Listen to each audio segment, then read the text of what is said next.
संगम नगरी प्रयागराज एक बार फिर महाकुंभ की साक्षी बनने जा रही है। महाकुंभ मेले में इस बार 40 करोड़ से अधिक लोगों के आने की उम्मीद है। वैसे तो प्रयागराज में हर साल माघ मेला लगता है, लेकिन अर्धकुंभ और महाकुंभ मेले का धार्मिक महत्व और क्रेज कुछ खास ही है। अर्धकुंभ हर 6 साल पर और महाकुंभ 12 साल पर लगता है। लेकिन क्या आप जानते हैं कि महाकुंभ का रहस्य है क्या? इसके पीछे की पौराणिक कहानी क्या है? आज राष्ट्रवादी राशिद में महाकुंभ का हर वो रहस्य, हर वो पौराणिक साक्ष्य जिसे आपके लिए जानना बेहद जरूरी है। कुंभ मेले की शुरुआत की कहानी पौराणिक कथाओं में समुद्र मंथन की कथा से जुड़ी है। कथा के अनुसार जब देवताओं और असुरों ने अमृत प्राप्त करने के लिए समुद्र मंथन किया तो उस मंथन से अमृत का घट निकला। अमृत को पाने के लिए देवताओं और असुरों के बीच युद्ध छिड़ा, जिसके चलते भगवान विष्णु ने अपने वाहन गरुड़ को अमृत के घड़े की सुरक्षा का काम सौंप दिया। गरुड़ जब अमृत को लेकर उड़े तब अमृत की कुछ बूंदें, चंद बूंदें 4 जगह यानी भारत में 4 अलग अलग स्थान पर गिर गईं। ये 4 स्थान हैं प्रयागराज, हरिद्वार, उज्जैन और नासिक। तभी से हर 12 वर्ष के बाद इन स्थानों पर कुंभ मेले का आयोजन होता है। मान्यता है कि देवताओं और असुरों के बीच 12 दिन का युद्ध हुआ, जिसे इंसानों की जिंदगी के हिसाब से 12 वर्षों के बराबर माना गया। इसीलिए हर 12 साल में कुंभ का आयोजन होता है। 12 का अंक और कुंभ महापर्व का एक दूसरे से बहुत गहरा नाता है। हर शुभ काम के लिए बृहस्पति की अनुकूलता बहुत जरूरी मानी गई है, वो भी हिंदुओं में। ज्योतिषीय गणना के अनुसार संपूर्ण ब्रह्मांड 12 राशियों में विभाजित है। जन्म कुंडली में भी 12 भाव यानी 12 भाव मतलब 12 घर इंसान की किस्मत और उसके साथ शुभ अशुभ घटित होने का आकलन करते हैं। सूर्य 12 राशियों का भ्रमण 12 मास में यानी 12 महीने में और बृहस्पति एक राशि को लगभग 12 मास में पूर्ण करते हैं और इसीलिए 12 साल में होता है महाकुंभ का आयोजन। कुछ तथ्य और भी हैं, इन्हें भी जानिए, सुनिए, समझिए। 12 राशि, 12 भाव, 12 लग्न, 12 तिलक, 12 आदित्य, 12 ज्योतिर्लिंग, 12 गणपत और भागवत महापुराण के 12 स्कंद हैं। हिंदी, अंग्रेजी और मुस्लिम महीने भी 12 ही हैं। कुंभ के साथ साथ 12 अंक का रहस्य धार्मिक क्रियाकलापों और मंत्रों में समाहित है। जैसे भगवान विष्णु को प्रसन्न करने के लिए 12 अक्षर का मंत्र है ओम नमो भगवते वासुदेवाय। ऐसा ही मंत्र भगवान शिव को प्रसन्न करने के लिए और मृत्यु पास से छुटकारा दिलाने के लिए प्रयोग किया जाता है। अंक गणना के अनुसार अंक 1 के स्वामी सूर्य, अंक 2 का स्वामी चंद्रमा, इसी प्रकार अंक 3 के स्वामी हैं बृहस्पति देव।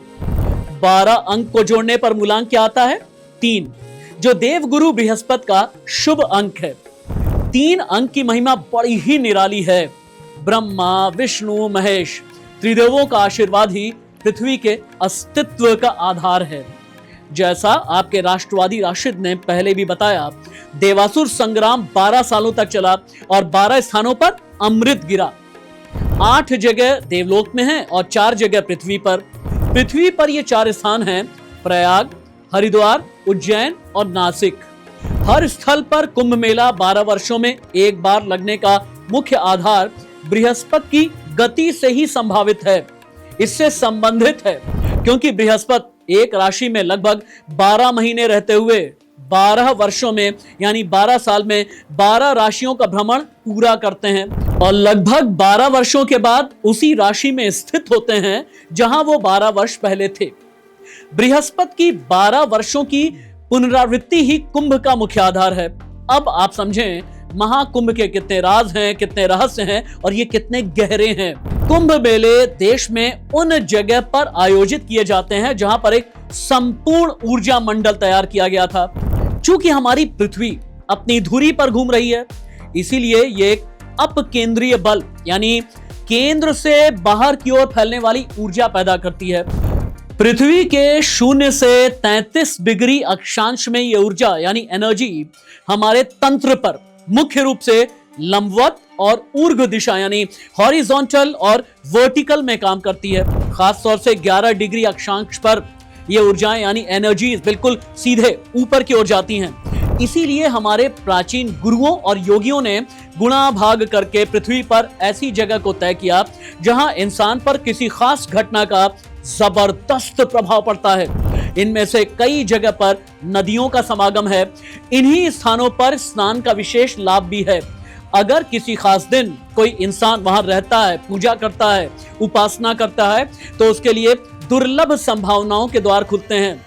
इसीलिए इन मौकों का लाभ उठाने के लिए लोग यहाँ पहुंचा करते हैं। महाकुंभ की शुरुआत पौष पूर्णिमा स्नान के साथ होती है, जो कि 13 जनवरी 2025 को है। वहीं महाशिवरात्रि के दिन 26 फरवरी 2024 को अंतिम स्नान के साथ कुंभ पर्व का समापन होगा। इस दौरान शाही स्नान की तिथियां कुछ इस तरीके की रहने वाली हैं, आप नोट करके रख जरूर लीजिएगा। 14 जनवरी 2025 मकर संक्रांति का दिन, 29 जनवरी 2025 मौनी अमावस्या, 3 फरवरी 2025 वसंत पंचमी, 12 फरवरी 2025 माघी पूर्णिमा और 26 फरवरी 2025 महाशिवरात्रि को है शाही स्नान। और अंत में 4 स्थल का रहस्य आप जान लें जहां पर महाकुंभ का आयोजन किया जाता है। पहला नाम आ जाता है प्रयागराज। इसमें इलाहाबाद यानी प्रयागराज त्रिवेणी संगम पर पूजा और स्नान किया जाता है, जो गंगा, यमुना और सरस्वती नदियों का संगम है। गंगा और यमुना की मौजूदगी की पहचान उनके साफ और हरे रंग से की जाती है। तीसरी नदी सरस्वती पौराणिक है, अदृश्य है, देखी नहीं जा सकती। प्रयाग के कुंभ मेले का सभी मेलों में सबसे बड़ा स्थान है यानी दर्जा है। अगला नाम आ जाता है उत्तराखंड का हरिद्वार। इसमें हर की पौड़ी पर लाखों श्रद्धालु जुटते हैं और अनुष्ठान करते हैं, स्नान करते हैं। उत्तराखंड के इस पवित्र शहर हरिद्वार का यह प्रसिद्ध घाट है जहां गंगा पहाड़ों को छोड़कर मैदानी इलाकों में प्रवेश करती है। तीसरा स्थल जहां पर महाकुंभ का आयोजन होता है यह है महाराष्ट्र का नासिक। इसमें त्रयंबकेश्वर शिव मंदिर और रामकुंड में गोदावरी नदी के तट पर पूजा स्नान शामिल है।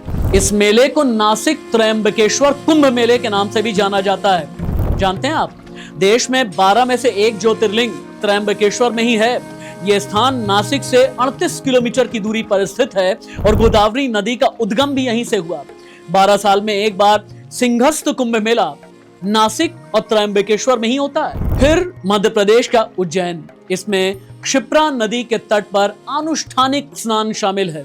भक्त महाकालेश्वर ज्योतिर्लिंग मंदिर के दर्शन करते हैं जहां भगवान शिव के स्वयंभू लिंग का निवास स्थान है।